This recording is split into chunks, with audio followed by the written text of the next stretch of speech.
One of the reasons I feel so strongly about sending a message to people inside of prison is because it's so easy for people living inside of that environment to lose hope, to lose perspective about what they can become.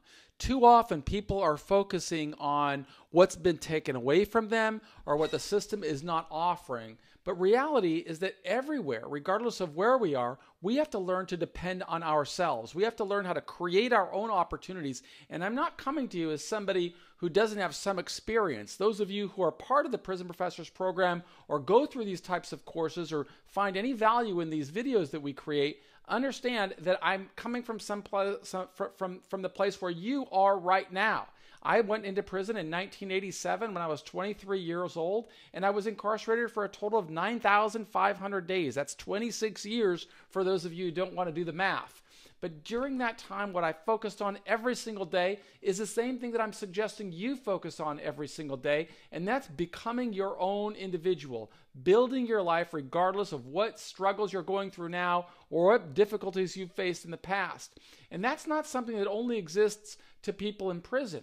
In fact, today I'm going to begin sharing with you a newsletter that I have been reading that really shares a lot about the same philosophy, about the individual's need to be self-directed, focused, and create his or her own opportunities. And so the person I'm going to introduce you to is Michael Kimelman.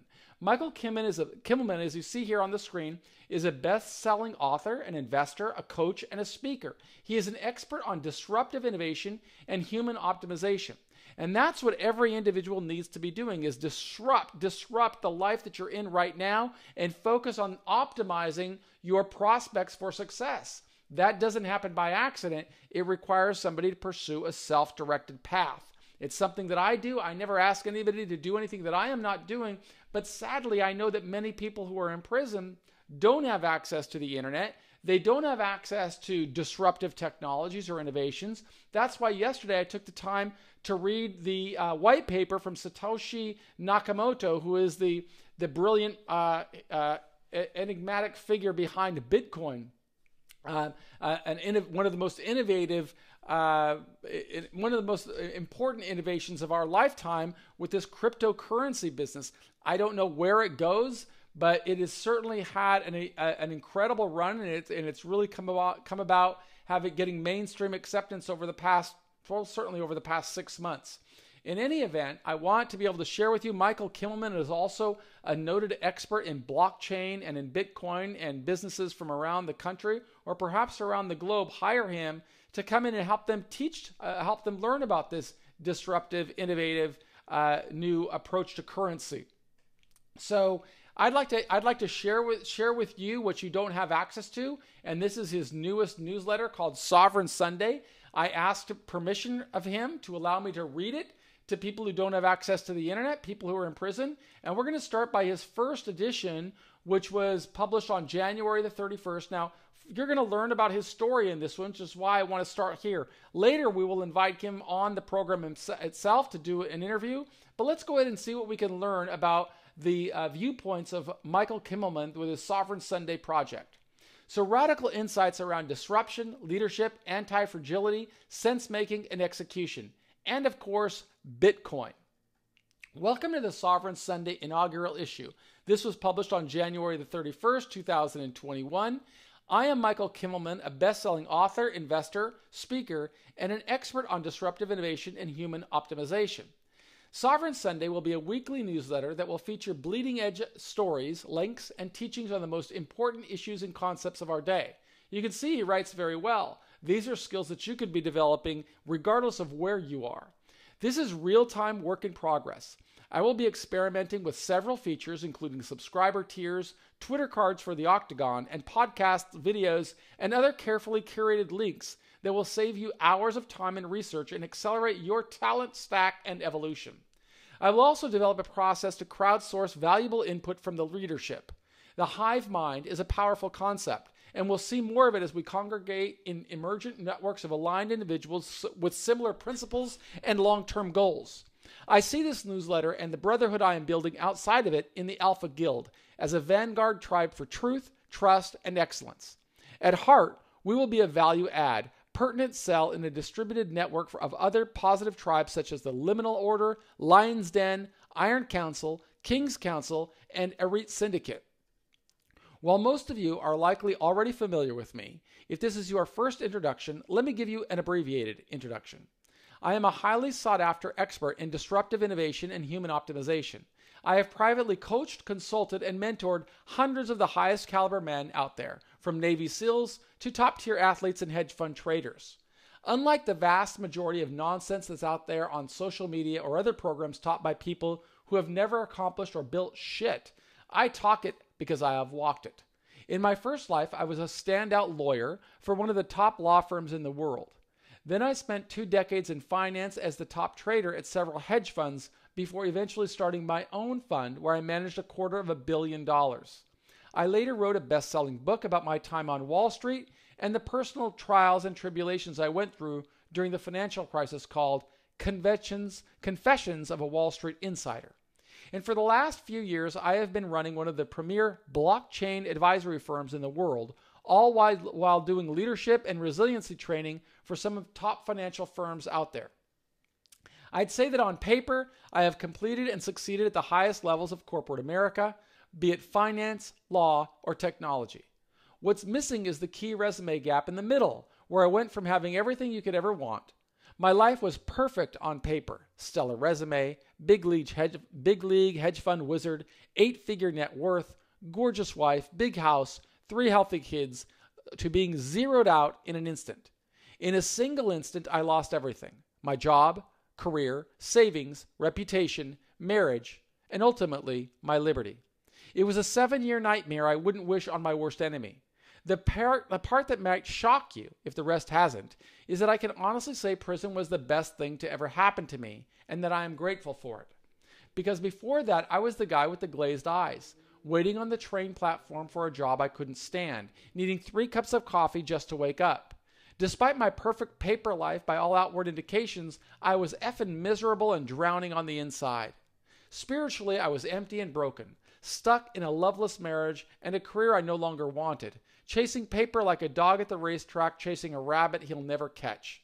Originally, I wanted a few million, got that, then 10 was the number I got that, then it was a 9-figure exit, and I'd really start living, doing something meaningful, helping others pause to be happy and smell the roses.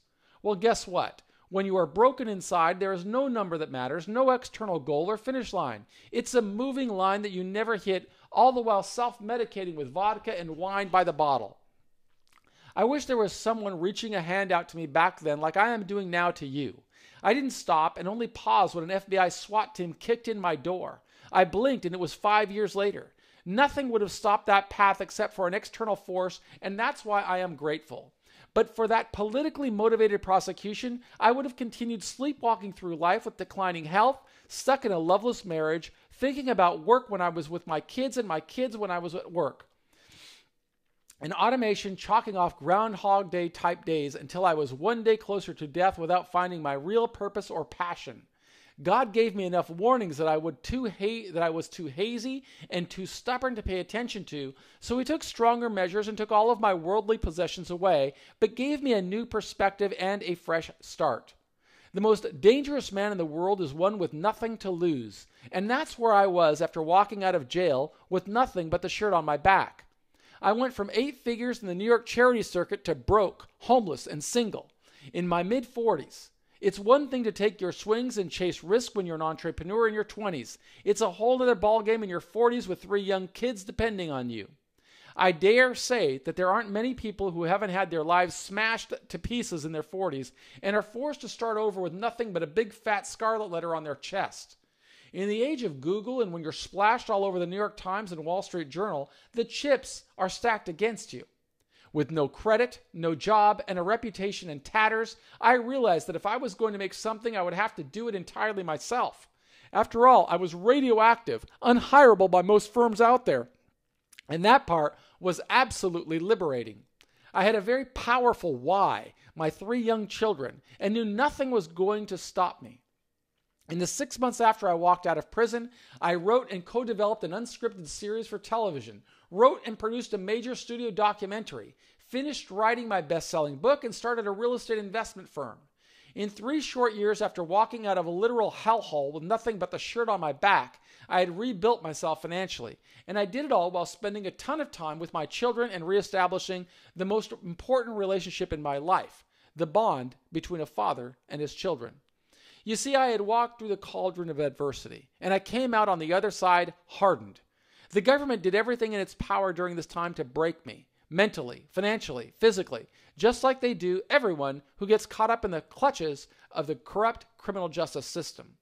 And I took everything they could throw at me, walked through that crucible, and survived.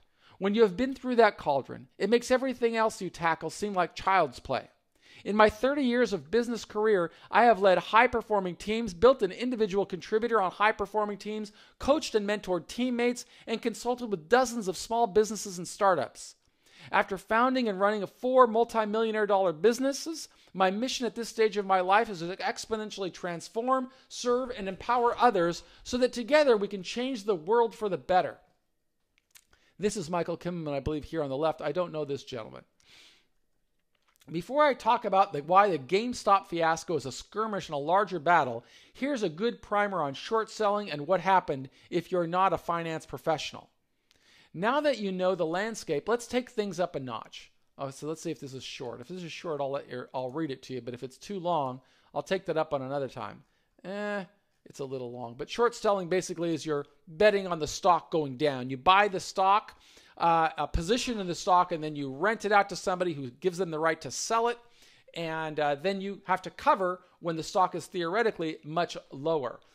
So either you borrow the stock from somebody else, sell it into the marketplace. That you owe this person stock, not money. So if the stock goes down, you replace it. That's like a 30-second description of short selling.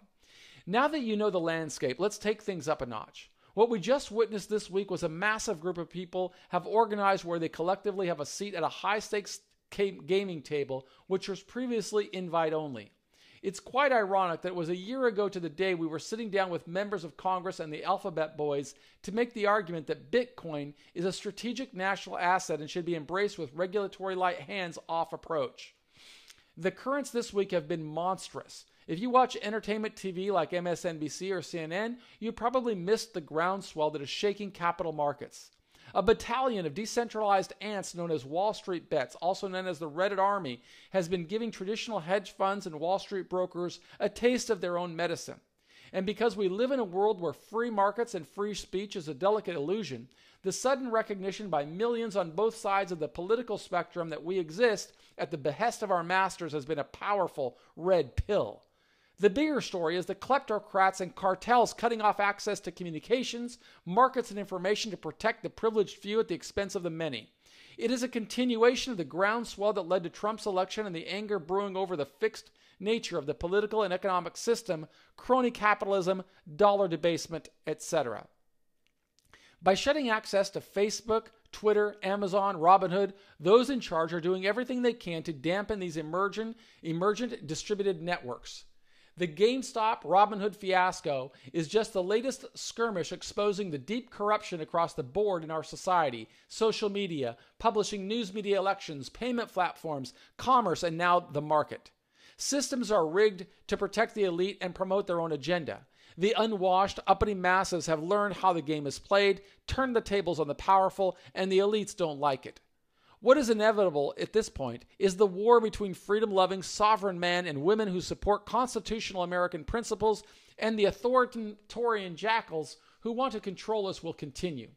What's clear to forecasters like me who have written and invested based on the above trends for the last 5 years is that Bitcoin has been the canary in the coal mine for all of this. It is the only censorship-resistant, trustless asset store of value that exists outside of the legacy system. I hope and pray it is ready for prime time because the totalitarian wolves and their media propagandists are coming to try to shackle and destroy it. And if they are successful, it's not hyperbole to say humanity and liberty as we know it is finished. Hashtag HODL, you diamond hands. I don't know what that means. Here are the stories I'm reading this week that are shaping reality. So what he's doing here is really identifying success as he sees it and going about his life. And he lists a series of articles here and charts and backs up the theory that shapes who he is and what he stands for. And what it really is, Michael Kimelman really is giving us an example of what it means to be transparent, to put your thoughts out there. And I think that takes a lot of courage. And I think that what you've got to be doing, if you're in prison right now, is to be thinking about the next chapter of your life. Are you going to be the individual that emerges into society and figures out, I've got to figure out how to make things work? Or are you going to be the type of person that allows current circumstances and difficult challenges to disrupt your possibility for success? From Michael Kimelman's Sovereign Sunday, I want to say that the focus should be on disrupting innovation, and human optimism is really what it's all about, is rebuilding your life, recalibrating your life. Think of yourself as that statue. I don't remember the name of the sculpture, but it's the self-made man. Thinking of a block of stone, and this man that's just got a torso and a upper hand, and he's chiseling away, chiseling what he is going to become. That is the strategy that powered me through 9,500 days in prison, is learning from leaders. That's what I'm going to try and share with you. You can choose to accept these principles and embrace them and apply them to your life, or you can continue waiting for calendar pages to turn and see what happens with the government and whether they're going to offer you some type of magic pill. The reality that I experience is we've got to create our own luck. We've got to create our own success. And that is one of the strategies that I found. That is one of the messages that I found in Sovereign Sunday, which is the reason I reached out to Michael Kimelman and asked him if I could share this message with people who are working through the Prison Professors program in jail and prison. But if you're watching this on YouTube, I encourage you to subscribe to our program. Our commitment is to try and teach and inspire people who are living in struggle to figure out, what can I do today to position myself for success in the days, weeks, months, years, and decades ahead. It doesn't happen by accident, because the system is designed to perpetuate intergenerational cycles of failure. And it's our job to change that and to rebuild, rebrand, recalibrate, and succeed. And I want you to know I believe in you. I will continue sharing this information with you, and hope that you find value. I do hope that you're working through the course of the daily journal. I've got so many letters here from people in jails and prisons that I've got to respond to. I just want you to know I've only got so much bandwidth, and my commitment is communicating at scale. And so I hope that you will accept my gratitude for the letters, and I will get to them when I can. I am Michael Santos with Prison Professors, and I believe in you.